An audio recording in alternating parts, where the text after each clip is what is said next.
રામુની મહેનત અને સફળતા। એકવાર ગુજરાતના એક નાનકડા ગામમાં એક ખૂનાની વાત પ્રસિદ્ધ હતી। આ ખૂનાનું નામ રામુ હતું।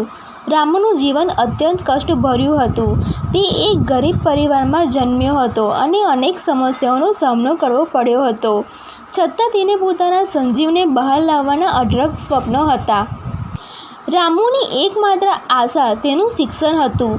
તે શહેરમાં જવાની ઈચ્છા રાખતો હતો, પરંતુ તેની મીડિયા મર્યાદાઓ અને ગરીબીના કારણે એ આકાંક્ષાને પૂરી કરવાનો મોકો મળ્યો નહોતો। પરંતુ રામુના આત્મવિશ્વાસ અને મહેનતને લીધે તેની શિખરે પહોંચવાની ઈચ્છા મક્કમ હતી।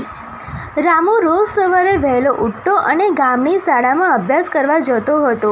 તે જીવનની જટિલતાઓને નજરમાં લાવતો અને મહેનતથી આગળ વધતો। તે રોજ નવી સાહિત્ય અને વિજ્ઞાનના વિષયમાં આરામ અને ઉત્સાહ સાથે અભ્યાસ કરતો હતો। એક દિવસ તે શહેરમાં પરીક્ષાના અભ્યાસ માટે ગયો હતો।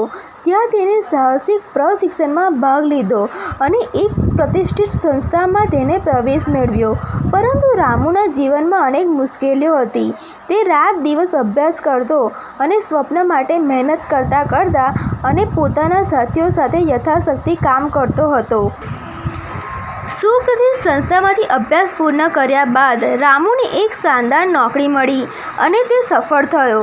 તે પોતાની મહેનત અને સત્યવદા માટે ગામમાં પ્રખ્યાત થયો હતો। રામુના જીવનનો સંદેશ સરળ છે: જેમણે પોતાના સપનાઓને પૂર્ણ કરવા માટે મક્કમ પ્રયાસ કર્યો હોય તે જીવનમાં સફળતા અને સંતુષ્ટિ પ્રાપ્ત કરી શકે છે।